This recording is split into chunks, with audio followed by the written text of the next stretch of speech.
So we got everything going. All right, guys. Welcome to Dave Talks Ball in this October 10th, 2024 episode. This week, guys, I'm telling you, this is the week we've all had circled. That October 12th weekend is the beginning of the year. Now, there's probably not going to be as many upsets this week, folks. Not near as many upsets. I mean, first of all, there just can't be as many upsets. We can't have an Alabama Vanderbilt this week. I don't think we're going to have a Tennessee Arkansas, which I guess maybe Tennessee Florida would fall under that. But I don't think we have that. I mean, we'll get into predictions here in just a minute. But second of all, like I said, this is the weekend everybody had circled, even outside of the SEC. You have USC, Penn State. You have Oregon, Ohio State. So this is it across the board. I hope no one scheduled a wedding. If you do, if you know someone who scheduled a wedding on this weekend, defriend them. They're no longer your friends. They are your enemies. Do not be friends with people who scheduled a wedding, much less go. That's just my advice. I don't really give much life advice on this show, but that would be one. We're also going to find out a lot this weekend, folks. We got a both need it and who's going to get it type game in Baton Rouge on Saturday night. Ole Miss and Lane Kiffin, LSU Brian Kelly. Again, we'll talk about that more in depth, why they need it for different reasons. Does Texas, do they get their red revenge against pretty underwhelming Oklahoma offense? Does Oklahoma have a chance? We'll discuss this. How does Kalen DeBoer bounce back from his first loss as the head man in Tuscaloosa? We found out this past week was the first week he became the University of Alabama's football coach. We've been breaking down the guy's wardrobe attire. How will he bounce back this week? Home date, early game. Will the crowd energy be there after a loss to Vanderbilt? I don't know. I mean, think about how wild it would be to be an Alabama fan, a season ticket holder. 2 weeks ago, you were in probably one of the more electrifying atmospheres Bryant Denny's ever seen, at least in recent memory, with the new marketing devices, the lights and stuff in the stadium. Touche to the marketing crew. But then you come home 2 weeks later, hosting a noon kick, and your team is 4-1. 4-1 with a loss to Vanderbilt. Well, what is the energy? What is the energy like at Bryant Denny? It's a legit question in my opinion. Tennessee, back home for a month straight between Florida this week, Alabama, Kentucky, and I think Mississippi State, all 4 in a row, licking their wounds from getting beat up in Fayetteville last week. Florida, they got to feel as good as they have all year. Well, I don't think how they played at all in any of their first 5 games will be good enough to beat Tennessee and Knoxville. I don't think it'll be good enough. They got to be feeling as good as they have all year heading into this one. How does Vanderbilt come off the biggest win in program history? I mean, is Clark Lee still pulling kids off Broadway? I mean, it's legit. Clark Lee has the toughest job in America this week. I don't care if they win I understand why Vegas has the line at 14. I think you do too. I took Kentucky on our pick 'em. I mean, I ruined that prediction for you here. You don't have to stay tuned for that one.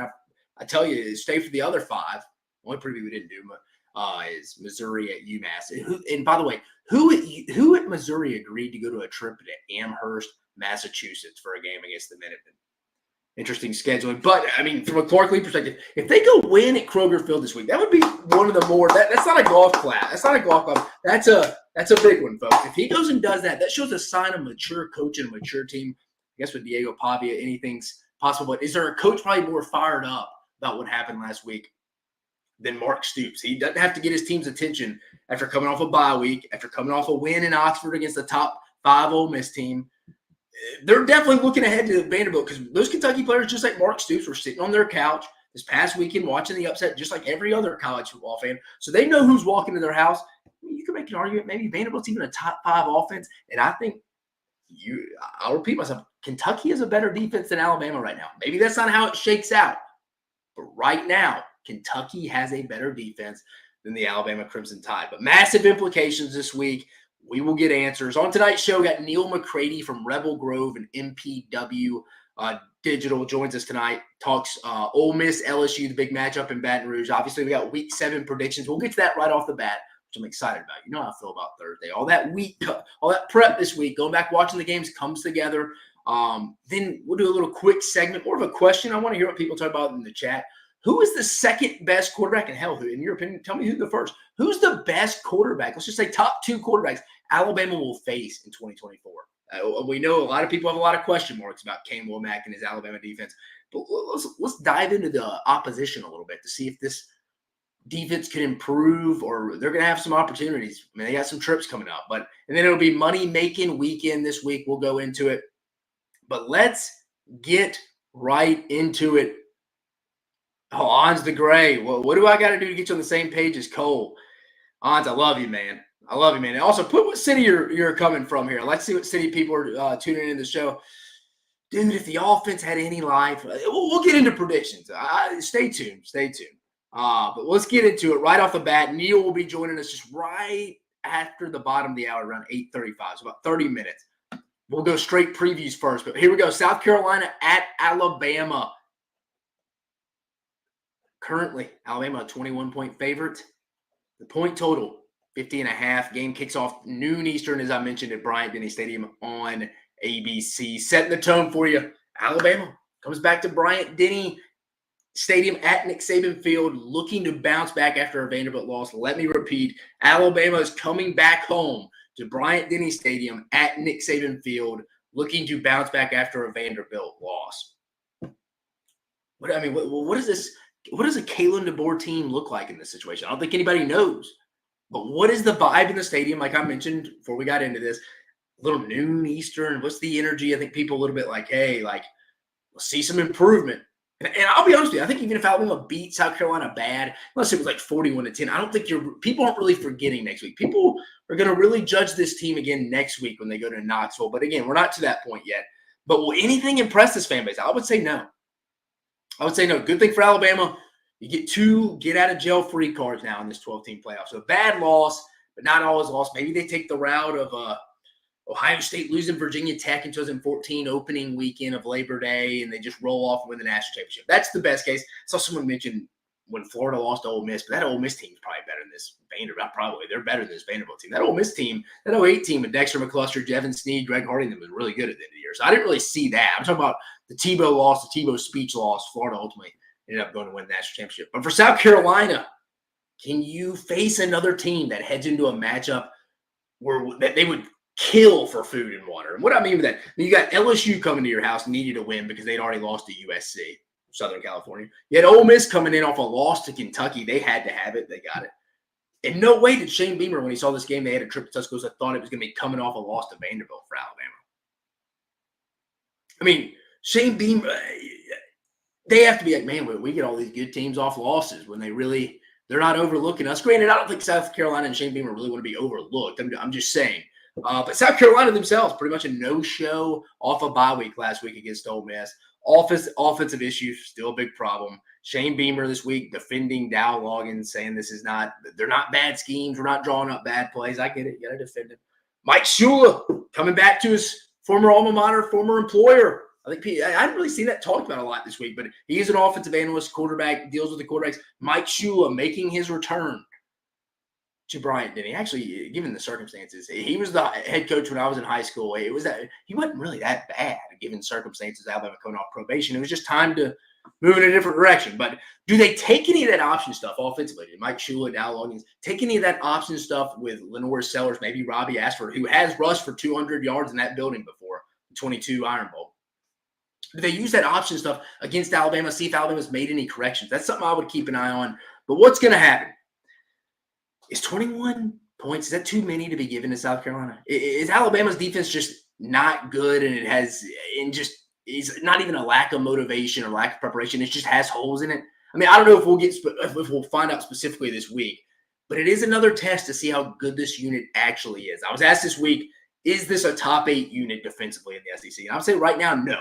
But I bring this up because the key in this game will be South Carolina. Can they generate any explosive plays offensively to keep up with an Alabama offense that I think is going to get a lot of explosive plays against most defenses? Now, South Carolina, for the most part, they've been very below average across the board offensively, and Lenore Sellers just isn't ready to be that consistent threat vertically in the passing game. He's just not yet. But some of that is because of scheme and lack of weapons, but it is what it is. On the other side, if I'm South Carolina, who's pretty good defensively, by the way, I would say they're just as good as Alabama right now. I am forcing Alabama to try to go have 8, 10, 12-play drives to score. Let's try to limit the explosive plays, and I know that's easier said than done. But this will be the second-best defense this offense has faced if you're Alabama. And South Carolina's shown they can hold their own defensively at all 3 levels. I just think when it's all said and done, South Carolina will not be able to consistently create enough explosive plays to beat this Alabama offense. The Carolina defense, hear me out. They're good. They're good. Probably just a tad below good because it's good enough to contain, I think, to keep them in this game. But Alabama is not easy to contain offensively, which is my point. They shouldn't put up explosive plays against everybody. Add in South Carolina, I think will have Alabama's full attention, and I don't necessarily think this is going to be a blowout. You'd actually feel a little bit better if this was South Carolina coming to this game after a loss to Ole Miss and Alabama just beat Vanderbilt bad. But I don't really think this is going to be a blowout right off the bat like everybody thinks. I still think Alabama has holes that you just can't fix in a week. I still have some concerns with this defense in the run game at times. Give me Alabama 34-17. It's just kind of the vibe. I don't think Alabama's just going to go roll the balls out and just off motivation and pissed off they lost to Vanderbilt, just going to go whip Carolina across the field. I just don't see that. I think South Carolina can get some stops against Alabama, maybe even win some one-on-one battles. You've heard Jaden Roberts, the right guard, been playing with an injury. But Bama's got to start fast. And that morning slate, I'm telling you, that's where upsets happen on the road. You sneak in. It's a little lazy. Alabama fans may be a little bit on edge. We'll see. But I think Alabama does bounce back, and they get the 34-17 win. Next, we're going to Dallas, folks. We're going to Dallas. We're going to the Cotton Bowl. Texas versus Oklahoma. Texas minus 14.5. Point total 48.5. Quinn Ewers will be getting the start. First, I got to say, I have to get to this game at some point. I do feel like there are more upsets in this game than in other rivalries. I mean, even Alabama-Auburn, usually the better team wins that game. And in football in general, I feel like in football, if you play 10 times, 8 times out of 10, the better team usually wins a football game. It's not like basketball or baseball. The better team usually wins in football, and I feel like that's the case in most rivalries. But this game, I mean, even going back to Mac Brown's last year, they came back, they randomly won that game. It wasn't a massive upset last year, but Oklahoma got the upset last year. I just feel like there's more upsets to be had in the Red River. Now, this game on Saturday would fall into that as a big upset. 14.5-point favorite Oklahoma. Oklahoma coming off the bye. Just came back from a season-saving win play, now referred to as the Kip Six, with Kip Lewis having the pick six against Peyton Thorne and Auburn. They lose that game. Oklahoma's season could have spiraled out of control. How'd they go into the bye week? I mean, Oklahoma offensively, Seth Littrell offensively. You've had 2 weeks to put together a game plan to play to Michael Hawkins' strengths. I want to see something. Again, I'm not expecting you to put up 30-plus points this week against a good Texas defense, but look like you've adjusted and you're not just running RPOs, the run-pass option, and you're putting it in the true freshman's hands. Like, make decisions for him. If you're going to run the football, run the football. If you're going to pass, it's a passing situation. Take those decisions out of his hands. But I feel like it has been forever since Texas has been challenged. Really. I mean, Michigan barely in week 2? And then since then, played UTSA, ULM, Mississippi State in a bye week. Quinn Ewers, he's back, like I mentioned. But this is a fair question. I mean, at some point, what if Quinn Ewers is still a little banged up? Now, I heard that he could have given it a go the last few weeks. But do we maybe see Arch Manning or Jackson Arnold in meaningful time at some point? Who would we see first if you're betting in the chat? I bet we'd see Jackson Arnold, just in case Michael Hawkins is struggling. But Texas has looked like the best team in the SEC so far through 6 weeks. But I've said that before, and that team lost the next week. I mean, you mentioned it about Alabama, Georgia, Tennessee. Is this Texas's time to kind of slip up? I mean, they didn't look great against Mississippi State, but that was also Arch Manning playing. But does that carry into the Cotton Bowl on Saturday afternoon? Weird to say, by the way. This game's usually an 11 a.m. kick. But also, this may be the best head coaching chess match heading into the new era of the SEC. Steve Sarkisian, the brilliant offensive mind, likes to go the deep crossers on offense, bombs over Baghdad. Brent Venables, the zone, blitzing machine, simulated pressures. I mean, both these guys know each other like the back of their hands. I'm excited for this. I think this is one of the better head coaching scheme-on-scheme matchups coming into this new era. I'm fired up for that one. But what is going to happen? Let's get to it.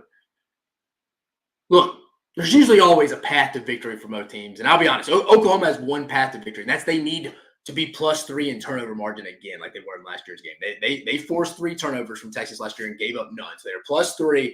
I thought maybe 2 initially, but I lean 3 now. I do. I just do not know how Oklahoma is going to be able to produce much offense. They cannot run the football. Banged up. I mean, look at the injury report here. You're still without Jaden Gibson's out, Jalil Farouk. Some of these we know. Nick Anderson, Andrell Anthony, he's going to be out. Offensively, Deion Burke's questionable. Jarian Hatchett's out on the offensive line. Just a lot of injuries. That's how it's been all year. But they haven't been able to run the football. What is this? Their first back-to-back games, they've had the same starting five, I think, heading into this one I was reading this week. I think that's about right. But again, like I said, banged up. I think this one's going to come down to Seth Luttrell. How creative was he in these 2 weeks? Again, I mentioned that earlier when I was kind of setting the tone. How does Michael Hawkins look? Does he look comfortable in the game plan? Then also, how does Quinn Ewers come out? Hadn't played meaningful reps in 4 weeks. Is he rusty? I mean, I do think the Sooner defense can cause some issues for Texas, and I think this could get ugly at the same time. But something just tells me, the first SEC Red River shootout is going to be closer than people think. I like the Longhorns. I don't see a real path to victory for Oklahoma. I'll be honest with you. Now, I do see a path to victory for them staying within the 14 and a half. And that's kind of where I am. I like Texas 28-17. I'll be honest. I just do not see any way unless Texas is +3 or worse. And it's kind of giving them short fields, too. It's like it's 3 turnovers on short fields. Not like Texas is driving, they throw an interception in when they're heading into the red zone. I think it's got to be short fields, maybe in a Oklahoma special team score or a pick six, the defense scoring. I just don't see a path to victory, and I hate saying that, Oklahoma fans. I do. I love the defense. It's just that offense, I just don't see it. I do see a path to covering, and I have Oklahoma covering. Again, my final score, 28-17. I don't think this game changes the way you see Brent Venables and them, by the way. I like him as the future head coach here in Norman. I just don't think it's their year this year. Sometimes you just get bit with the injury bug. I don't see where the offense comes from. I just don't. So give me Texas 28-17 in the first Red River rival. Mississippi State at Georgia, 4:15 p.m. Eastern Standard Time Zone on the SEC Network. Georgia in a conference game, folks. Yes, currently favored by 34. I think Texas was favored by 32. Point total 54.5, setting the tone.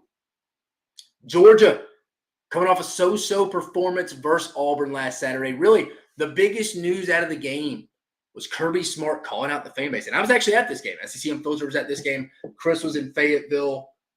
But I kind of felt like it was really it was low energy. I feel like some of it was the marketing stuff. They really weren't pumping the music in like you see at Bryant-Denny Stadium or at Auburn at Jordan-Hare Stadium.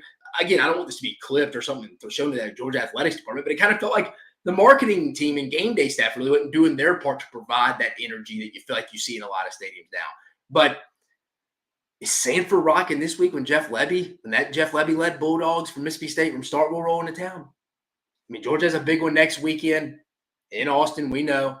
But the Dogs will try to get 5-1 before the trip to the ATX. And as always, we're going to be brutally honest. They should have no problem accomplishing that this weekend. When I mean accomplishing that, getting to 5-1 against this Mississippi State team. This is the worst team in the league by far. Again, I'm not being an asshole about that. Just Mississippi State is the worst team in the league, and honestly, nothing has gone their way this year. Their best player, Baylor transfer Blake Shapen, who I thought was a great first-year quarterback for Jeff Lebby in this system, lost for the year. Now they're playing a true freshman who I like from St. Francis in Baltimore, Michael Van Buren. He'll be a good player down the line. I actually thought he looked solid. I mean, the stat line didn't show it, but if you go back and watch the game for his first start, I thought he was solid 2 weeks ago, given the context of the situation. But let's get right into it. What's going to happen? Look, I think Jeff Lebby, he's going to do the exact same thing he did in Austin. Run the football, try to shorten this game to stay within the spread. I mean, that stuff matters to big people when, let's just say hypothetically, the Mississippi State fan's drinking with his buddy at the country club after a round of golf in Jackson, Mississippi over there, in Madison, Mississippi. And we're not just Jeff Lebby. I know we only won 3 games this year. I mean, let's call a spade a spade. That's what it's looking like, folks. I mean, they played Toledo again. Toledo would win that game. That was no fluke. They beat them 41-10, controlled it from the get. That matters in conversations to big money people. Oh, well, look, Texas didn't cover, neither Georgia. They don't care that the line's 34. They know they're not very good, but they're trying to take something. That matters. And I'm not saying Lebby is just keeping up with betting lines and building a game plan like that, but the coaches go into games at times that essentially have a plan to not get totally taken to the woodshed. Also, I don't think Kirby Smart is going to try and embarrass State here either. And would probably love to rest some guys in the second half leading up to the trip to Austin next week. Let's call that a spade as well. State just doesn't have the personnel to keep up. For Georgia, how about faster starts for Mike Bobo and Carson Beck? Again, it's Clemson 6 points, Kentucky 3 in the first half, Alabama 7. And if it wasn't for kind of being a lucky play where you went to the underneath receiver, but it went through over him, he wasn't looking and went to the guy above him for a touchdown, you were probably sitting at 7 points again, but you had 14. faster starts, if I'm a Georgia fan, I want to see out of Mike Bobo and Carson Beck. That is something that I would keep an eye on if I was cheering for the Athens Bulldogs this week. But Georgia, too much here, guys. Let's call a spade a spade. We said the point total was 54.5. Let's go 44-10 Georgia in this one. I don't think anybody would be shocked by that one. Florida at Tennessee. God, Tennessee doesn't get it done this year, guys. When will they? 7 p.m. Eastern Standard Time Zone on ESPN. Tennessee favored by 14.5. Point total 57.5. Setting the tone, as you know. Similar to Alabama, not a lot of people expected Tennessee rolling back to Knoxville off a loss to Arkansas. Now, I told people, anyone would listen, that game was going to be close. Now, I wasn't bold enough to pick Arkansas to straight up win, but I did think it would be close. Vols host the Gators in what will be 4 straight home games in Tennessee. I'm sure Josh Heupel and them will be fired up for that. Remember, Florida this week, Alabama next week, Kentucky at home, and then hosting Mississippi State at home. So 4 very winnable games. Tennessee will probably be favored in all 4. Obviously, this one they are 14.5 against the Gators this week. What is the mindset, though, of Josh Heupel's team coming into this one? Can the offensive line, can Nico Iamaleava get it going? Florida has to roll on the other side of this. Florida has to roll into this one more confident than they've been all year. I mean, look, I don't think UCF is a very good team at all. You saw how they played against Colorado. I regret that pick last week completely. Don't even know what I was thinking. The score wasn't even that close. What was the final? 24-13. Really wasn't even that close. UCF's not very good, but still, you came out motivated off a bye week, played well, had a plan, handled business. Was the offense not very good in the second half for Florida, though? Absolutely. You didn't score against a pretty bad UCF defense. But is the best Billy Napier and his squad, is this the best they've felt? Let's be honest. I mean, granted, it's not saying a whole lot, but this is the best and most confident they've had to feel going in all year, especially back to Billy Napier's home state against Tennessee and the Volunteer State. But what is going to happen? Let's call a spade, folks. Nico, the wide receivers, and the offensive line have not been good for Tennessee across the board. I mean, that's the entire starting offensive line have had issues. John Campbell, Lance Hurd, Andre Carrick, Cooper Mays, Javonte Spraggins, they all have not been that great. Wide receivers have not been able to get consistent separation. And Nico's just not comfortable throwing into those tight windows yet when the receivers aren't getting or not winning their one-on-ones across off the line of scrimmage and creating enough separation. He's just not there yet. Just go watch the film. You can see it. It's not just on one person. This is the whole unit. Now, the defense has been really good for the most part of the season. Tennessee fans know this. But I think Florida, I think Florida's going to be aggressive. I think Tennessee's going to be aggressive offensively here. And I think Florida's going to be a little aggressive defensively here.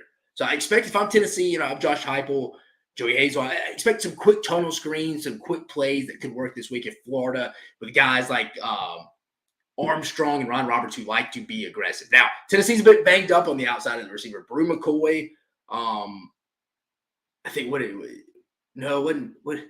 Brew do? I know Squirrel has the separated shoulder collarbone. Deontay Thornton had was it the Achilles?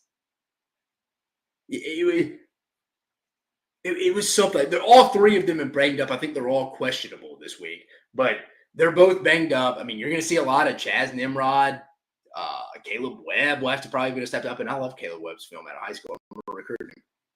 But what can Florida do offensively? This will take Billy Napier's best called game of his entire tenure at Florida to pull the upset. Good and bad news for Florida. Trey Wilson apparently back from a knee injury, but the Gators could be without their 2 left tackles heading into this one. Austin Barber on the injury report listed as questionable, and the backup Devin Mania will miss another game. Now I'm thinking they may move Brendan Crenshaw-Dixon to the left tackle spot. Does Fletcher Westfall, the true freshman, get the start, or do they move Caden Jones, the redshirt freshman? I mean, past the victory. Missing your 2 starting left tackles heading into Knoxville against one of the better defensive fronts in the SEC, that's not a path to victory. I just do not see the Florida offensive line playing up to the level that they would have to in Neyland against one of the league's better defensive fronts. I just don't see it. Florida generating enough offense. I just don't see Florida generating enough offense to win this football game straight up. 28-14 Tennessee. I can see Florida covering, though. Florida had to get off to like a 2-score lead and just kind of sit on it and control the clock, be really good on first and second down and obviously third down and set up manageable spots and keep Tennessee off the field. Even though Tennessee struggled offensively, Florida's not going to create enough. Again, both your left tackles are out. You're having to move people around. It's not a good sign heading into Neyland against the Tennessee team that'll be motivated against their probably best unit on the team. Who else we got here? Vandy at Kentucky. Vanderbilt at Kentucky, 7:45 p.m. Eastern on the SEC Network. Kentucky minus 13.5, point total of 44.5, setting the tone. Let's be honest. What is the mindset of this Vanderbilt team coming off the biggest win in program's history? No one is more excited about last week's result in Nashville than Mark Stoops. The challenge that him and defense coordinator Brad White have in front of them has to be welcoming. I mean, it does. They have to be like, well, this would give us a big boost as a team in confidence because, I mean, they controlled the whole entire game offensively against Alabama. Had the ball for 42 minutes. Kentucky coming off a big win, too, at Ole Miss, bye week. They sat at home. They saw this. There's no way they didn't see this. Vanderbilt has Kentucky's full attention. Big game here in the big picture of getting to 6 wins for both teams. Honestly, give Clark Lee coach of the week again if they go to Kroger Field and pull this one off. I'll vote him in this week. I'll vote him in. The Kentucky offense hasn't been great, but they looked comfortable with their game plan in Oxford 2 weeks ago. Playing 2 quarterbacks, Brock Vandagriff, Gavin Wimsatt, the Rutgers quarterback. You saw it against Ole Miss. They look like they had some kind of identity. They're never going to be explosive this year, folks. They don't have – none of the quarterbacks have that ability to stretch the field vertically. Now, I do like the receivers, but I just don't think they'll ever be that this year. But what is going to happen? Look, Diego Pavia, complete X factor in the SEC this year. 10 back in the offense. Will be tough to defend again, but Kentucky is a better defense than Alabama right now. I said it open in the show. They have a better defense right now, and especially when you factor in Kentucky isn't going to stay in nickel like Alabama did to defend Vanderbilt the whole game. Expect a lot of defensive base for Kentucky, and if Deion Walker on that interior defensive line can lock in and realize this could be another money-making game on film for him and dominate the line of scrimmage, Vanderbilt will not have near the offensive success, I promise you, that they had against Alabama last Saturday. Wow, Kentucky, again, like I mentioned, they're never going to be great offensively this year. I do think they can game plan themselves at least into 28 points or so against the Vanderbilt defense that really isn't that good. You just didn't really see it last week because they were only on the field for 17 minutes. Alabama couldn't go get into that Vanderbilt defensive depth because the Vanderbilt defense wasn't on the field. What did they run? I mean, Alabama ran 50 plays about. I just think this sets up perfectly for Kentucky. I mean, it's Mark Stoops' dream scenario here. Give me Kentucky, 28-20. I think Vanderbilt stays within 14. I think that's a little high, but just coming off a bye, they got to be confident coming off the Ole Miss win, but it's not right off the Ole Miss win. It's got to bye. Vanderbilt beats Alabama the week before, has their full attention the week before. I mean, these are 3 manageable games coming up for Kentucky. I mean, Vanderbilt this week at Florida and you host Auburn. They could win all 3. Again, this is a big bowl game type game, if that makes sense. Winner this probably feels pretty good about going to a bowl game. This is one of the more underrated games. How does Vanderbilt bounce back after the biggest game in program history? If they do it again, give Clark Lee, that's not a golf clap anymore. That's a big one as well. Let's get out the drum and start banging that if you do that. That would be an impressive, mature win. I just don't know if they're ready to handle it. And again, that's nothing against Diego Pavia. We'll talk about him a little bit later in the show, but I like the Cats. I like where they're situated. It's at home. I think Kentucky's defense is better than Alabama's right now. Give me the Cats. 28-20. Again, quickly, I'm just going to we'll go over the Ole Miss preview after we get off with Neal here in a couple minutes. But then the other one, let's pull it up right here. Missouri at UMass, 12 p.m. Eastern Standard Time Zone on ESPN2. Missouri favored by 20.5, 54.5. Missouri trying to bounce back from that shellacking they took in College Station at Kyle Field last week. Kind of got rope-a-doped. A little semantics. Eli Drinkwitz being a little arrogant throughout the week, saying, they're going to definitely start Marcel Reed. I mean, I thought so too. But Mike Elko kind of pulls the rug out from underneath him, starts kind of wiggling. Looks like it wasn't the A&M DB who sent Theo Weiss that blanket. It was kind of set up by Eli Drinkwitz and put on social media for whatever reason they found out. So just kind of a weird week for Eli Drinkwitz. I guess they try to go bounce back in Amherst, whoever the hell scheduled this game. That's weird. I mean, UMass is not a good football team, guys. I mean, I'm about to read you some scores here real fast while we wait for Neal to get on here. I mean, this is a 1-5 team, guys. Lost to Eastern Michigan, lost to Toledo. Did play Toledo closer than Mississippi State did, though. Buffalo, lost to Buffalo. Beat Central Connecticut State. Lost to Miami, Ohio in overtime, and lost to Northern Illinois 34-20 last week. So this isn't a good team. Missouri should be able to get back on track before they host Auburn next week. I mean, I think Missouri will cover if they want to. Getting off that real fast. Let's go check out some comments, guys, while we wait for Neal. I like this. I like how this smooth sailed right into comments. We got about 6 minutes for comment. Trent, Gilbert, Woo Pig Sue, we appreciate you listening and got to be feeling good going into the bye week if you're a Razorback. Ons the Gray. What does a fella got to do to get you on the same page as Cole? He's talking about Cole Thompson from the SEC Unfiltered family picking Oklahoma because of the Sooner Magic. Just don't know how you produce offense, like I said in the preview, Ons. I appreciate you listening, man. UT Bags. What's up with this douchebag Pat Forday? Only time he comes out when Tennessee loses. Come out to run his mouth. We shut him up with that Fed case in Greenville after the NCAA used him to leak the story. Appreciate you. Nico and Dart, just north of Austin, Texas. Art, appreciate you listening out in the Lone Star State in the ATX. More Oklahoma. I've been there before. Recruiting on to the Gray. Appreciate you, brother. Gumps, we're 21 favorite against Vanderbilt. You're right. You're right. And they lost. Trent Gilbert, Little Rock, Arkansas.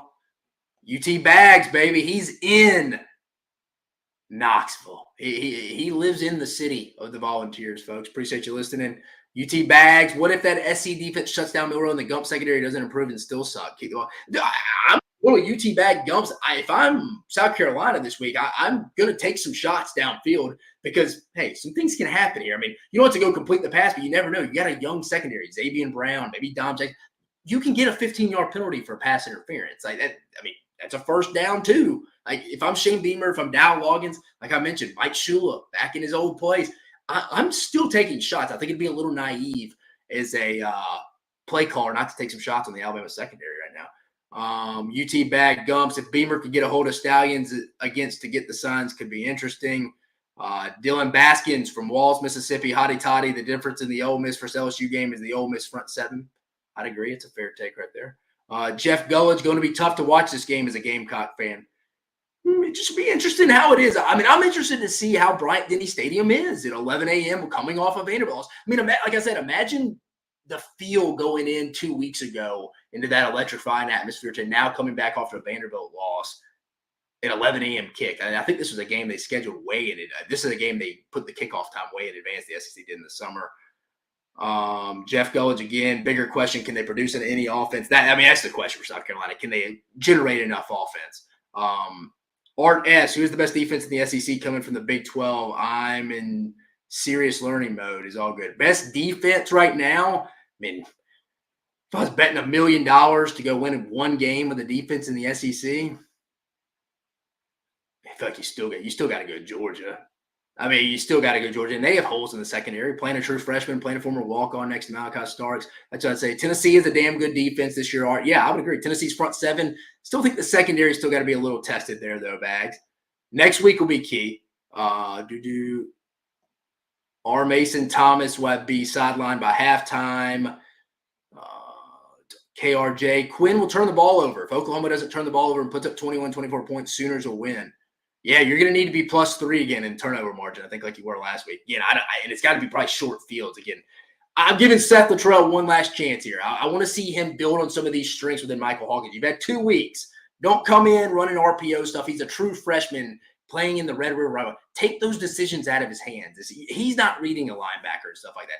We're making the call for him. That you're helping your players do by doing that. He didn't do that against Tennessee or Auburn. Yeah, Oklahoma will be out with the 5 receivers. Deion Burks, I don't think he's going to play either. Tatum is back. 3 weeks of starting offensive line together. Yeah, I was mentioning that in the preview. That's key. Them having those guys play 3 straight games together, that starting 5.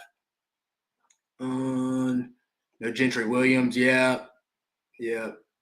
Jeremiah, didn't I tell you Arkansas would beat Tennessee? I was with you. I wasn't bold enough to pick Arkansas to win the game. But I thought it'd be a game in the 4th quarter. I mean, everybody had them this year. And Arkansas is not a bad football team. I mean, I saw someone said Arkansas is the most improved team. I don't even know if I'd say that. Arkansas is not really improved. They've been the same team all year. They just are so quarter to quarter. I mean, they can play with anybody, but their floor is really not that low. Just, again, this is a team we should be talking about. It should be 4-1 right now. They should have got A&M or they should have got Oklahoma State without that collapse. Arkansas is a pretty good football team. Again, a little sporadic. They're a good football team. What are OU's chances this weekend? I don't mean to rain on your parade there, Poke Tony. Don't feel good unless they get 3 turnovers plus. I've said it all week. They're going to need to be +3 again like they were last year. Poke Tony watching from College Station, the old C-Stat. I used to live there for 2 years. I like College Station. Good hub city. But before we bring our guy Neal McCready in, let's pull up the old banner. Bringing him in right now.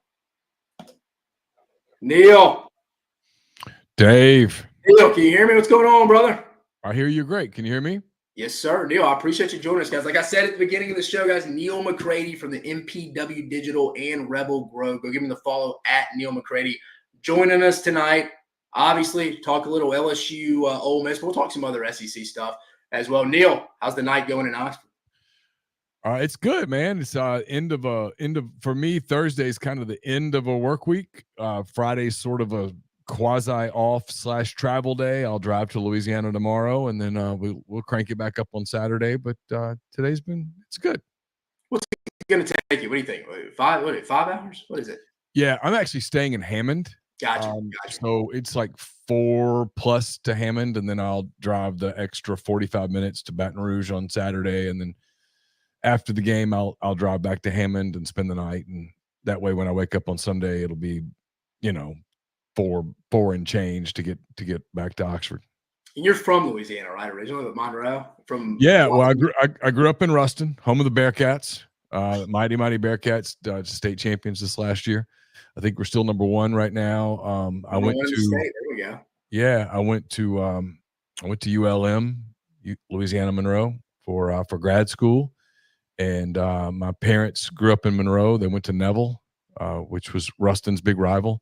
Yeah. So yeah, I've got a whole bunch of Louisiana roots. I got a brother that lives in Ruston still. So yeah, I love Louisiana, man. This is it's always fun for me to go to Baton Rouge. I never, as a high school kid, I never thought about LSU, and to be totally frank, if I had a life do-over, I probably would have really taken a good look at it.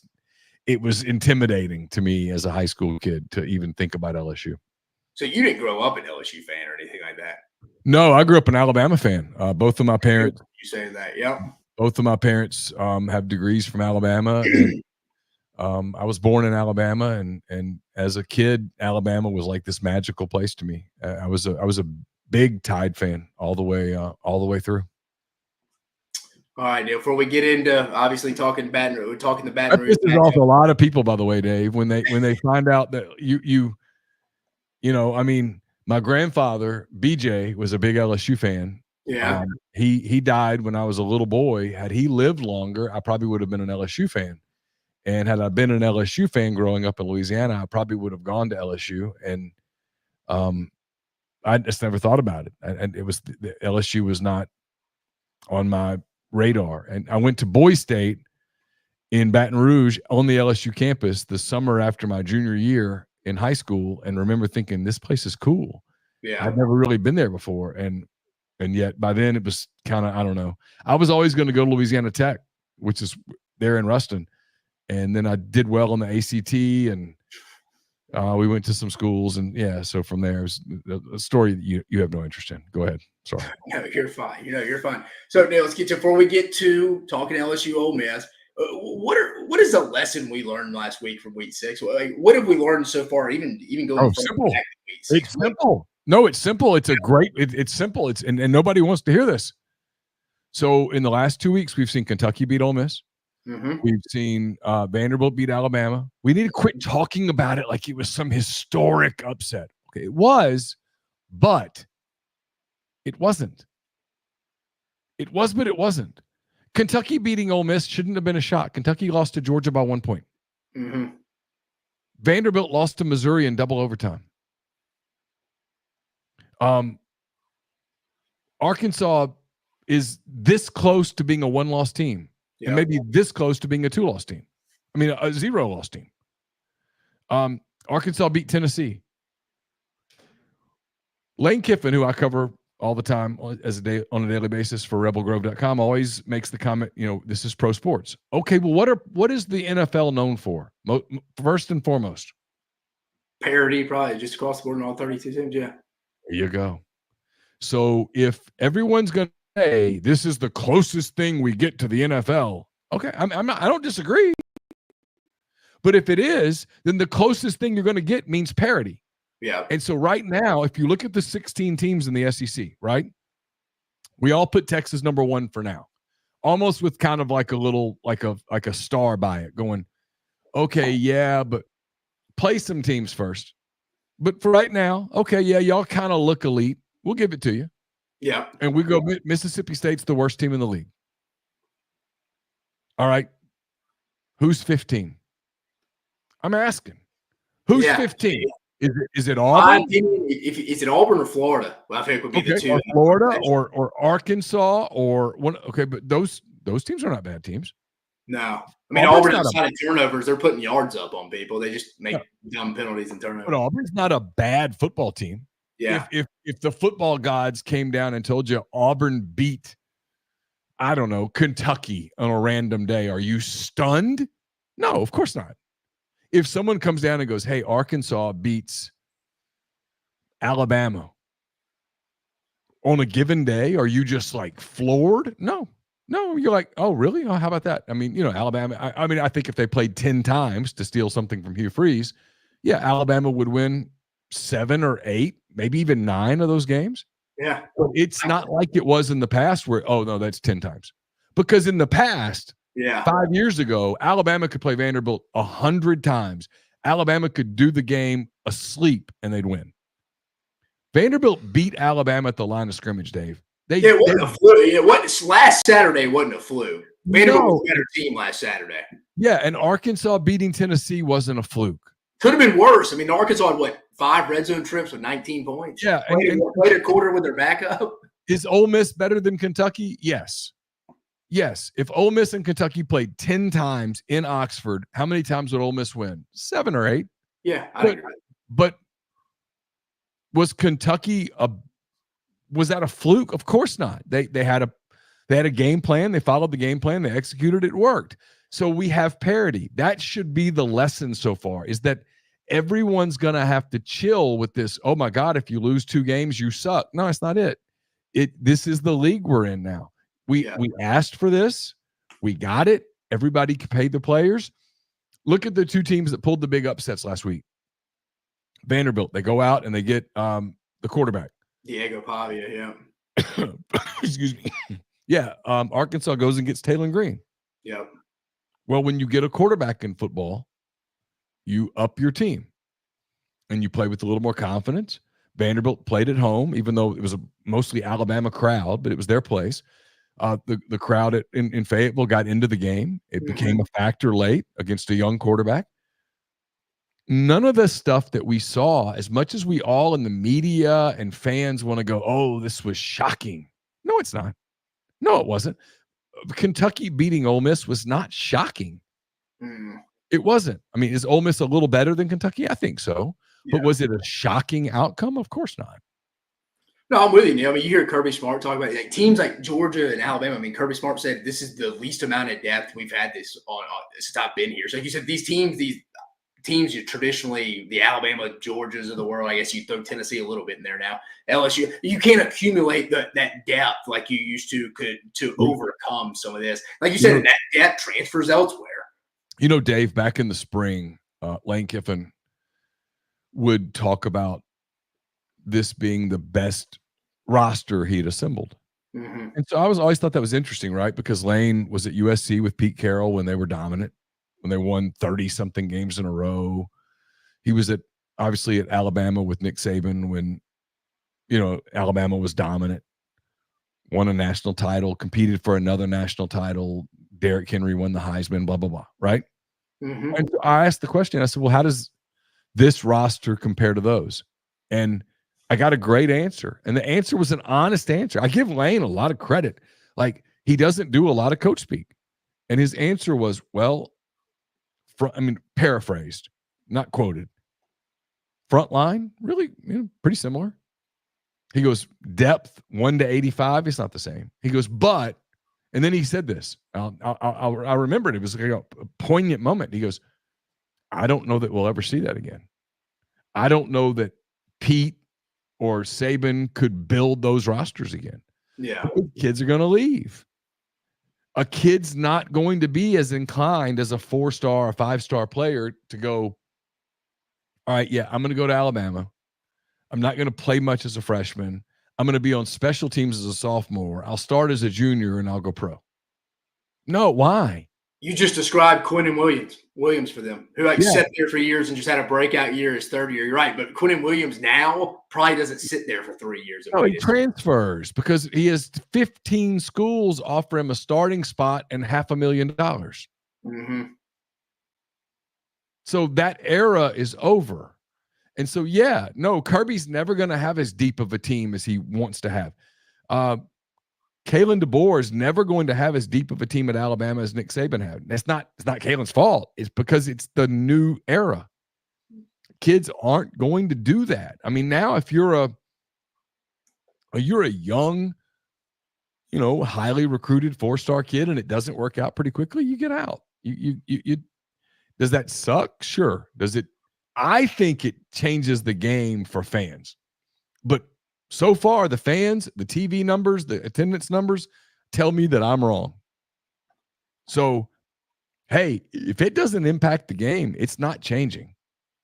Yeah, you're right. It kind of feels like it's something fans will complain about, I think, a lot in the offseason, but still on Saturdays, they're still putting TV on to college football. But you're right. You do feel like you hear a lot of people gripe about it, but the numbers would not back that up off of TV ratings. No, I mean, like Saturday night, I promise you, LSU, Ole Miss, Oregon, Ohio State, those are going to get monumental numbers. And the next week in the SEC, what is it? The ABC doubleheader, Bama, Tennessee, and then they go to Austin for Georgia. Yeah, those are going to get massive numbers. Texas, Oklahoma is going to get a big number at 2:30 on Saturday. So, I mean, and all those stadiums are going to be packed. LSU, I'm going to Baton Rouge Saturday. It's going to have 102,000 people there. I mean, what are we talking about? I mean, it's apparently burn proof. I mean, you just can't. It's bulletproof. You can't shoot it. Yeah. So, I mean, guys are going to leave. I mean, I had someone at Rivals working on a story this week, and I really didn't participate in it because I'm like, I don't want to go there. He was like, hey, are there some guys on the Ole Miss roster you think will hit the transfer portal? And I'm like, yeah, but I'm not writing that. But I thought to myself, yeah, of course. I mean, they're not playing. They're going to leave. Of course. I saw there was some Ole Miss article or somebody wrote it was some receiver went in the portal that Ole Miss would be interested in. I forget from what team it was on. So it was on some website. The kid. Well, yeah, the kid from Indiana got in the portal. Yes, the kid decided to redshirt. Yeah, he'd already having articles. Ole Miss showing interest. I was like, we're in the middle. I mean, that should be a turnoff to fans. Like I'm a Cubs fan. I mean, if you tell me in middle of May that the Cubs third baseman's unhappy and he's decided to sit out the rest of the season so that he can enter the transfer market healthy, and the Padres, Mets, and Giants are already interested, I'm going to be like, what? I mean, it's insane. It's an idiot. The whole thing is idiotic, but it's college football, man, and it's apparently bulletproof. Neal, you mentioned you said you cover him every day. So before we get specifically into the matchup, you talked about you covered Lane Kiffin now for every day? It feels like for about 5 years now. Yeah, 5 years since 2020. What is it for people that don't follow Ole Miss on a day-to-day basis? I mean, again, Lane is always out in the public just because of who he is, but you being so close to it, seeing him regular, what's kind of a misconception you think people that don't see him like you do on a regular basis wouldn't understand? Just what's a misconception about him, you think?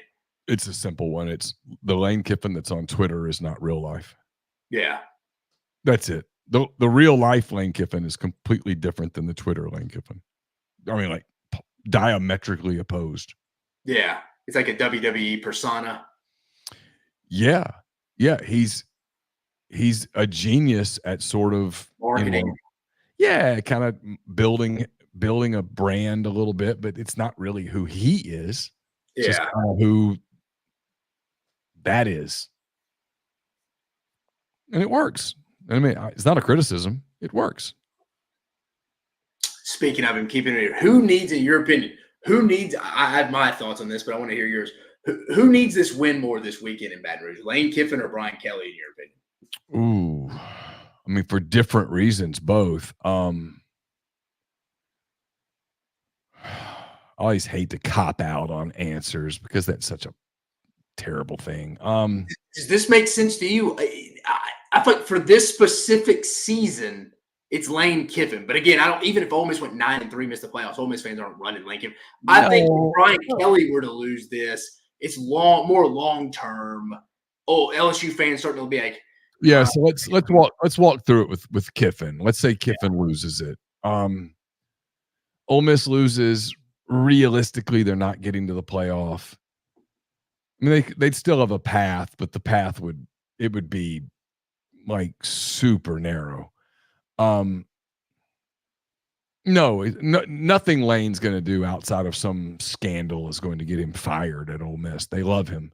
They'll do basically anything for him. But he's built this roster for playoff or bust.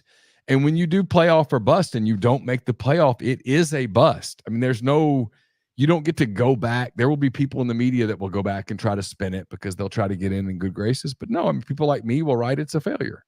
I mean, you said you this was playoffs or bust. You didn't make there. You didn't get there. It's a failure. I saw you used a good analogy, Neal. I was listening to it was one of your shows on MPW. I forget which one. You used the Dodgers as an example. Is if they don't win the World Series this year with the money they invested, you don't care about injuries. You lose to the Padres and the NLDS. It's a failure. It's a failure. I mean, you spend $1 billion. You give Otani and Yamamoto and all the other guys that they've given. If you don't make the World Series, if you don't win the pennant, it's failure. Period. I mean, and that's something people don't like that when you put it in those terms, but that doesn't change the fact that that's what it is. That's failure. Not all expectations are the same. Yeah. And so, for Ole Miss, the expectation is to make the playoff. If they don't make the playoff, that's failure. So a loss to LSU makes making the playoff incredibly difficult. For LSU, a loss to Ole Miss eliminates them basically because they have more losses on their schedule. And I think it starts to make people start asking the question, is this Brian Kelly thing going to work? Because he's the one that stated judge me in year 3 because he had success in year 3 at Cincinnati and at Notre Dame. So those are his words. So I think some people will kind of be like, well, year 3 felt like a real rebuilding year, coach. Yeah, well, and it's more than fair, right? And he and Kiffin are building rosters in completely different ways. Kiffin's really using the portal. Kelly is trying to build through high school and develop and stuff like that. And I don't know. I mean, I think the evidence isn't in yet. I think if this were a court case, we're not to the point where the jury has the case yet. We're not there. We're still in the presentation of evidence. Mm-hmm. And so I don't know which way's right. I can't tell you that Kiffin's way is the right way or that Kiffin's way is the wrong way or that Kelly's way is the right way or the wrong. I don't know, man. I mean, I don't know. There's not enough data yet. Right. So, I mean, I don't know. I mean, maybe, and it might be, I can hear the people out there going, well, it's different things at different places. And that is more than fair. And it could actually be true. I don't know. Right. I mean, if Ole Miss goes 8-4 this year, going heavy portal, is it fair to go, well, maybe you were too reliant on the portal and you didn't have enough culture and continuity? Sure. Yeah. I mean, that's more than fair, of course. Now, on the flip side, if they go 11-1 and make the playoff, and is it fair to go, hey, as long as you eval correctly in the portal, it's the way to go? Sure. I have no issue with that. I mean, and Brian Kelly's a really good coach, but as the Louisiana guy, I can tell you that I think at LSU and I think at Ole Miss, and frankly, I think, Dave, at every place, fit matters. Mm-hmm. And I'm not sure Brian Kelly fits there.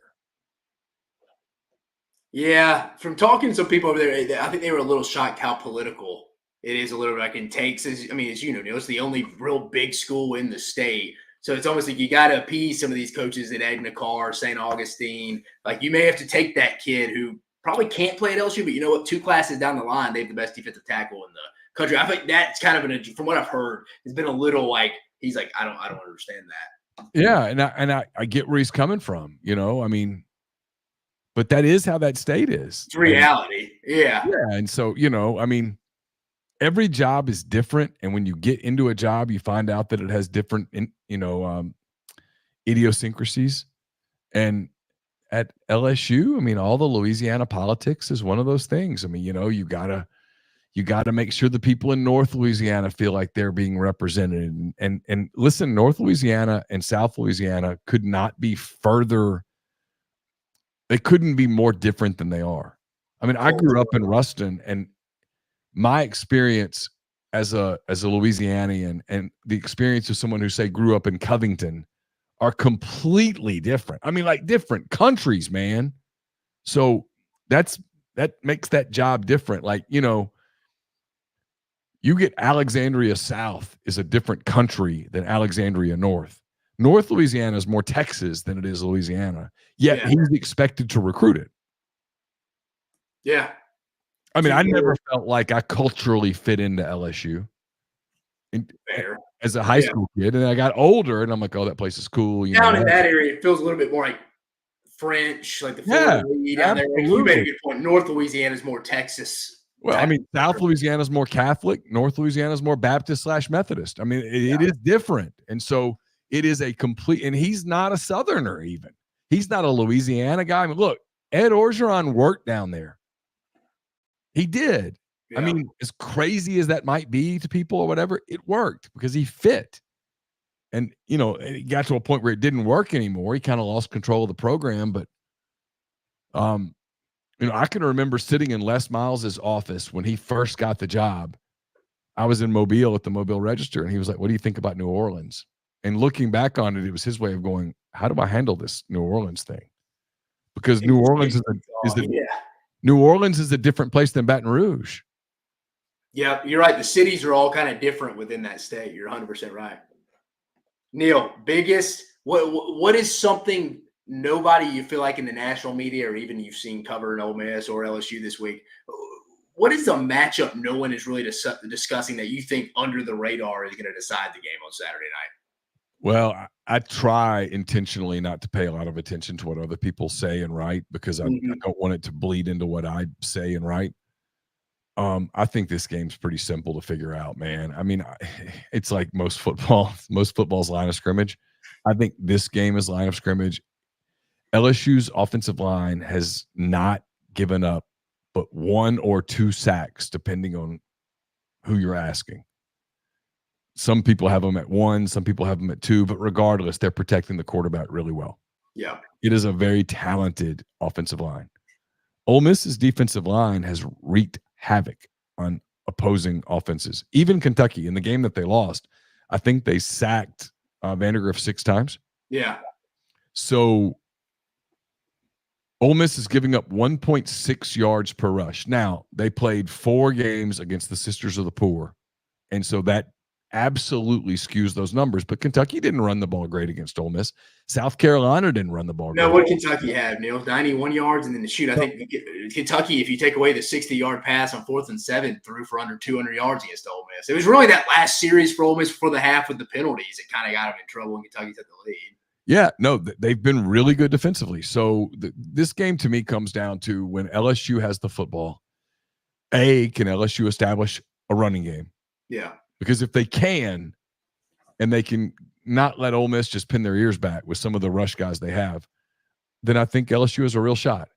If LSU's in a bunch of 3rd and 7, 3rd and 8, 3rd and 9, I think Ole Miss is going to get to the quarterback. And if they do, I think, and I'm a big fan of this quarterback. I think he's terrific, Nussmeier. Yeah, I do too. But he has shown, like most quarterbacks, under duress, he'll make a mistake or two. And if he makes a couple mistakes, I think Ole Miss wins the game.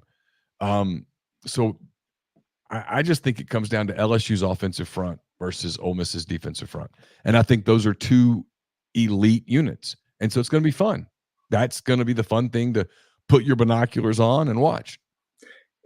Yeah, I feel like I've read, maybe it's been prepping for this game, reading some LSU stuff. It's kind of like under the assumption people think Ole Miss's secondary is not very good. Maybe it's just me, but I actually think it's somewhat improved with guys I like Kennedy, I like Trey Amos, who came over from Alabama. But hey, do you understand that? I mean, sometimes I say people are bashing the secondary. I'm like, look, I'm not saying it's like a no-fly zone back there, but like I think, again, I'll take a little bit of aggressiveness. Yeah, they get some holding penalties and pass interference, but I'll take that over somebody running free right now. Yeah. I mean, their safeties have been a little suspect at times. I don't know that they've played a quarterback. I mean, no, they haven't. Yeah. I mean, Vandergriff does some good things, and that throw he made at the end of the game was elite. That was a big time throw. I mean, the kid at South Carolina is not a very good thrower right now, a passer. No. The 4 teams they played, and I don't even want to talk about it. That I got I got exhausted in the first month of the season. Furman and Middle and Wake, and come on, stop it. Yeah, I didn't play anybody. Those games don't need to exist anymore. I'm sorry, they don't. No, people get bored with that. You're right. People don't want to flip on the TV on Saturdays anymore and see that. Yeah, No. I'm 100% with you. I mean, those games serve no purpose to anyone. I'm surprised fans pay for them.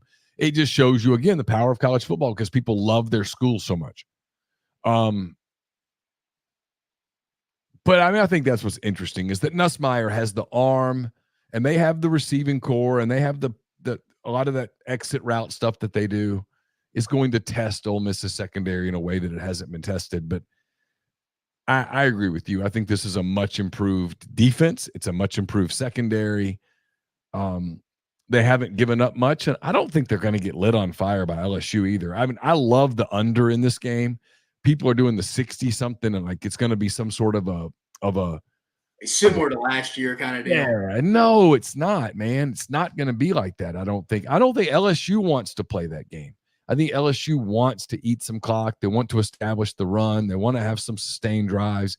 They want to keep the Ole Miss offense off the field. They kind of want to Kentucky this game a little bit. Yeah. I don't know that they can because they're not as good defensively, especially up front, as Kentucky. But you know, I think that's their path to winning, and I don't think if you told Brian Kelly this thing is getting into the 30s and 40s, or especially the 40s, I think he would go, that's not good for us. So, Neal, before we get you out of here, again, everybody, Neal McCready joining us. Give him the follow at Neal McCready, coming over from MPW Digital and Rebel Grove. Neal, what's going to happen? Tell us, what is Neal McCready's prediction for Saturday night? Well, I mean, it's funny because on one hand, I don't do a lot of the Tiger Stadium at night hype unless you let them stay in the game late. Then there'll be an impactful crowd, 100%. Like you said, similar to Arkansas, Tennessee. You get into the fourth quarter where there's this feeling of, hey, we can do this, and the fans start really getting into it, and suddenly you can't hear, you can't communicate. It is 102,000 people. It gets loud. I think Ole Miss is the better team. Not by a lot. I just think Ole Miss is the better team. Again, the Kentucky game, I didn't view it as, oh, there you go, exposed, you're done. No, you lose. It happens in football. It's going to happen. It happens in pro football all the time. Mm-hmm. I think Ole Miss wins. I think it's close. I think Ole Miss builds an early lead and kind of hangs on. I've got it at like 27-23, somewhere in there, 27-24, 28-24. But look, man, if you told me LSU wins, I'm not even remotely surprised. I mean, it's not a completely, it's a pretty even matchup. I think LSU's a good team. They've got a really good quarterback. They've got an elite left tackle who can protect him. They've got athletes on the field. Jackson Dart's got to be more sharp than he's been. Sharper, I guess is the word, than he's been the last couple of weeks. I do have some concerns about Ole Miss's running game. Can they establish enough of a running game to make LSU play honest defensively? But at the end of the day, I just think Ole Miss is a veteran team. I think this team was kind of destined for 6-1 at the break, and I think they're going to basically trade a loss to Kentucky for a win at LSU. And I think they're going to go into the break at 6-1, and we'll see what they've got. I mean, you know, I had them at 10-2, making the playoff all year, and as long as that's on the table, I'll just stick with it. But hey, a loss Saturday, and all bets are off. And that's what I was going to finish with you. Now, you kind of brought that up, and I was going to finish with you but you kind of soft one. How do you think the Ole Miss fan base would take a 9-3 season this year, missing the playoffs, in your opinion? Like, again, it's not the world's ending, but just this year. Yeah, they'd be upset. I don't know that 9-3 is on the table. Yeah. I mean, if you told me, this team, I don't have the schedule memorized. You talking about Ole Miss's schedule? I always get it confused a little bit. If you told me this team, right there. Yeah, I mean, if you told me this team lost to, they lost to LSU, I don't know that Oklahoma and Arkansas are suddenly sure things. Yeah, it's guys, me and you talked about in today's college football. You got to keep some kind of internal momentum going, or people start looking at self-preservation at that point. yeah, guys who are maybe a little banged up start going, all right, you know what? I need to get myself ready for the Senior Bowl. I need to get myself. I need to, maybe this isn't what I signed up for.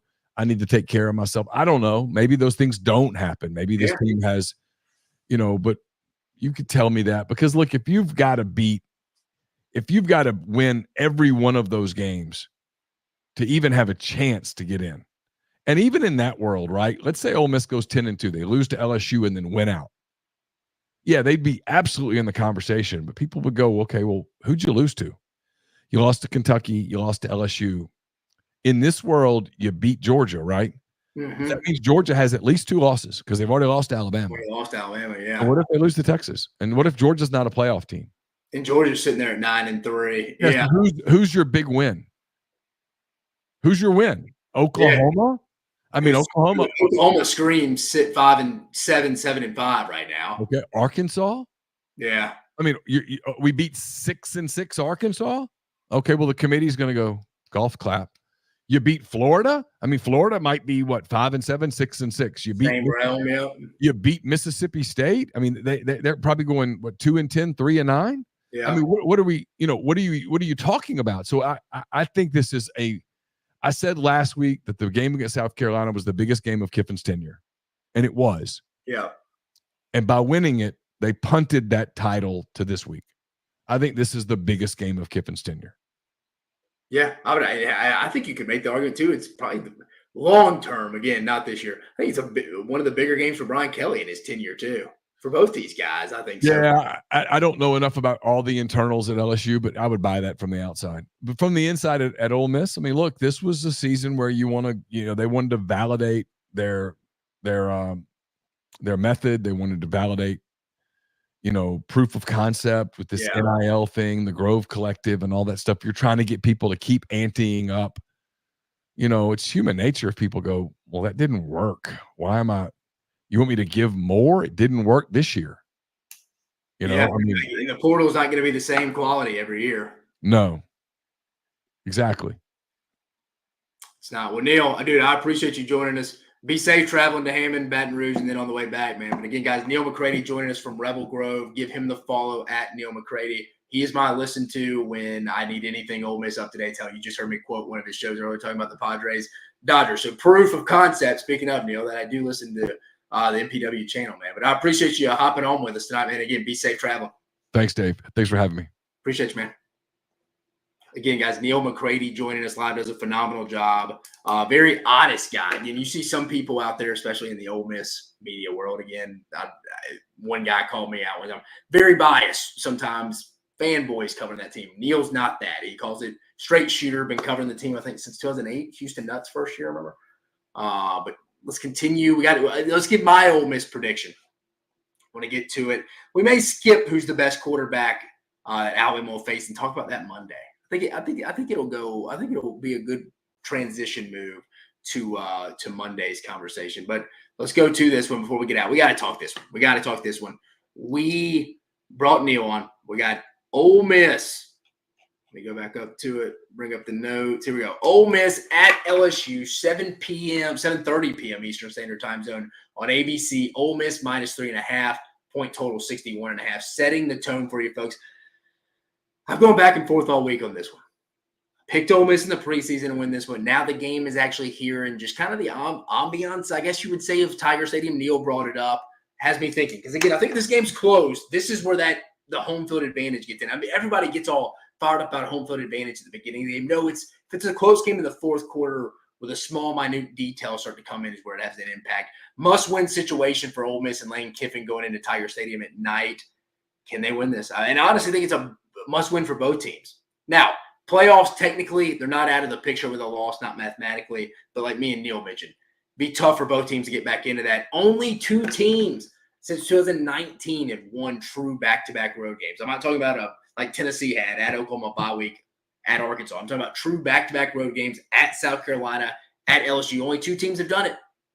Not counting the 2020 season with Alabama. 2019 LSU, 2001 Georgia, both SEC champions are No, both national champions. Georgia lost in the SEC championship. Both national champions. The only two teams in 2019 to win true back-to-back road games in back-to-back weeks. What's going to happen? Tiger Stadium at night. LSU's back against the wall. So is Ole Miss's. I think program-defining game for Brian Kelly. Long term. Again, I'll say this. Lane Kiffin needs it more for this specific season, but Brian Kelly needs this more for his long-term stay in the Red Stick. If you don't know what the Red Stick is, guys, learn some French. That's the name of Baton Rouge. Baton Stick, Rouge, Red. That's where it is. But I know Vegas has this 3-point line in favor of Ole Miss, but doesn't it seem like everything is against Ole Miss in this one at Tiger Stadium, a place that has a daunting night game record, 108-15 since 2000. That's 4 coaches. That's Nick Saban. That's Les Miles. That's Ed Orgeron. That's now Brian Kelly, who also has not lost at night. I believe he's 12-0. Heavyweight battle. LSU's offensive line, at least in pass pro, trying to get that run game going with Caden Durham versus the Ole Miss defensive front, Jared Ivey, J.J. Pegues, Walter Nolan. You know the names. You know the names. Best offense Ole Miss has played. Best defense LSU has faced. This one comes down to how many stops or turnovers can this improved but still questionable LSU defense make, or can they get? Honestly, it needs to be a combo of both. I think some forced turnovers, some stops. Ole Miss, very penalized team. I think they're like, 109th in penalties. I mean, LSU's in the 80s, I think. So that's where Tiger Stadium could get into effect. Some false starts, really anywhere in the stadium, not even on the student section side of things. But LSU's defense, without Jacobian Guillory on the inside of the defensive tackle spot, Harold Perkins, guy that tried to fit in, kind of a tweener, best athlete on the field usually, all 22 players in. They're both out for the rest of the season. I like Blake Baker, new DC at LSU a lot, but I still think there are going to be yards to have for this Ole Miss defense under Lane Kiffin and Charlie Weiss Jr. I know Trey Harris banged up. So is the offensive line for the Rebels, but I still trust the scheme by Lane Kiffin, Charlie Weiss Jr. to scheme up and take advantage of. The key will be, can LSU at the very least be good in the red zone on Saturday? They're willing to give up yards between the 20s if they can see a lot of Ole Miss kicker Caden Davis. If you see Caden Davis a lot, you like LSU's chances. You'll give Ole Miss 3s all night. However, I don't think the LSU defense can get enough stops, turnovers to win this game. Early in the week, intangibles had me leaning LSU, but I trust Lane Kiffin right now more than I trust the LSU defensive personnel. Hear me right, the LSU defensive personnel, not Blake Baker, not Bo Davis, even the LSU interior, been a little better than I even expected. I just don't trust that personnel. Biggest win in the Lane Kiffin era. Give me Ole Miss, 34-28. Rebs getting it done. Like I mentioned, biggest win in the Lane Kiffin tenure. Neal agrees with me. I agree with Neal. I just think Ole Miss is the better team. College football has been wild. It's the wildest college football season probably since 2007, where it's been a lot of ups and downs. Neal mentioned it. Outside of Mississippi State, you feel like 1 through 15, depending. We're still thinking about Texas. Maybe right now for this week, 2 through 15 can beat each other on a given day. But I'm going to go with the better team. In football, the better team usually wins at least 8 times out of 10. I just think Ole Miss is backed up against the wall. I think they're the third team to add to that streak. Since 2019, Ole Miss will now join 2019 LSU and 2021 Georgia in winning back-to-back and back-to-back week road games. Give me the Rebs, 34-28. Like I mentioned, we'll come back Monday. I want to dive deeper in here. We're already 15 minutes over. I want to dive deeper into who I think the best quarterback Alabama will face on 2024. So put that one in your notes when you come back on Monday, folks. Yeah, I think going to Tennessee week will be a good time to bring that up. Again, I'd rather go longer with Neal, get some dialogue going for y'all, get a good Ole Miss perspective. Because, again, like Neal mentioned, we hadn't been able to talk Ole Miss much that first 4 weeks. It was the Sisters of the Poor.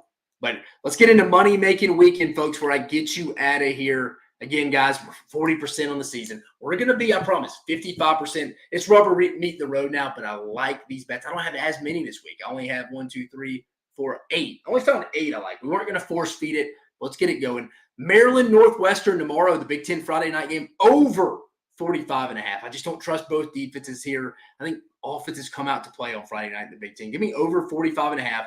Oklahoma, plus 7.5 in the first half versus Texas. I don't like the 13.5, 14.5, depending where you're getting your lines from total in this game. I can see Texas backdoor covering this, but I do like Oklahoma. Brent Venables, Zach Alley defense. Quinn Ewers hadn't played in 4 weeks. I kind of like Oklahoma to get off to a decent start. Give me the hook there. That half point I like. So give me Oklahoma plus 7.5 in the first half against the Longhorns in the Cotton Bowl.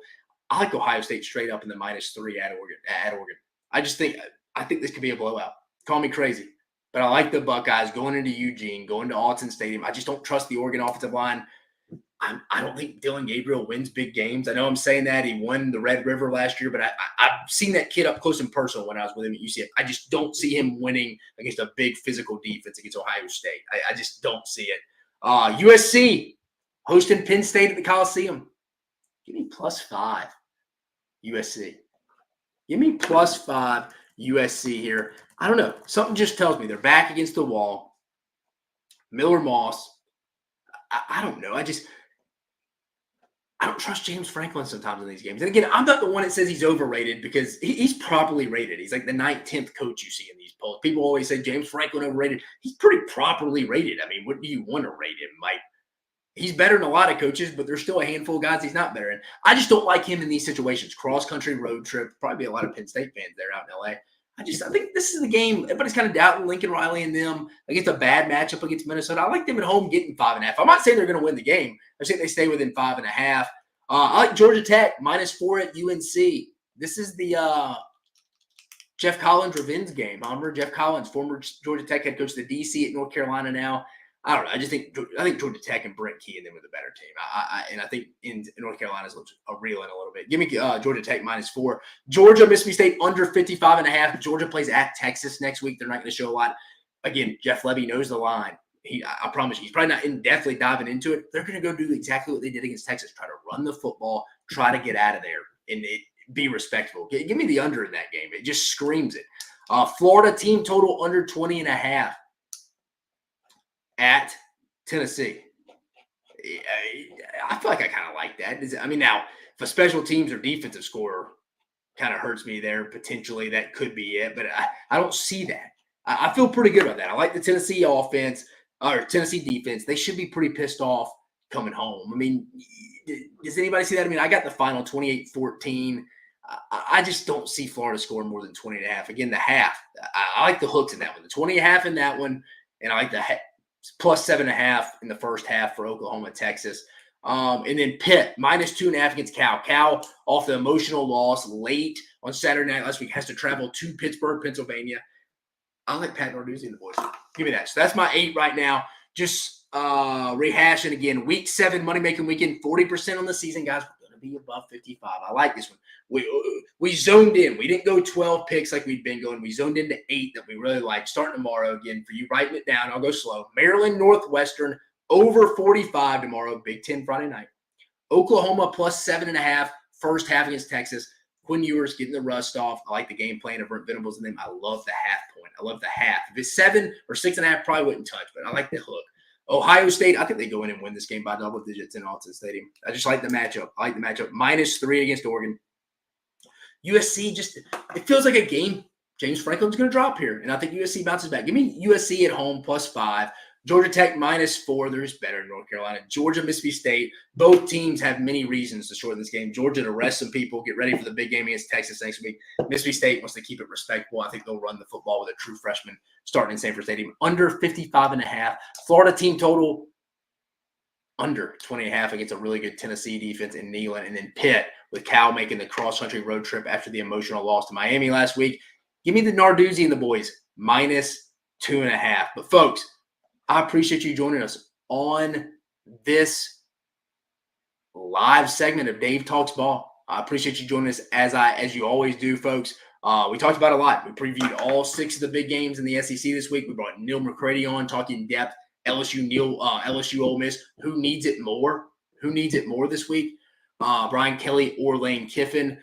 Again, we're going to move who the best top 2 quarterbacks Alabama will face in the 2024 season and next week. I think it'll be good rolling into that Tennessee matchup with Nico.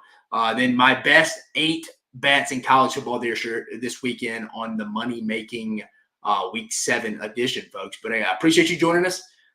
See you on Monday, and I hope you have a phenomenal weekend, guys. This is the weekend we've been looking forward to. You can go back to the off season, October 12th. I think it's going to deliver you a phenomenal weekend.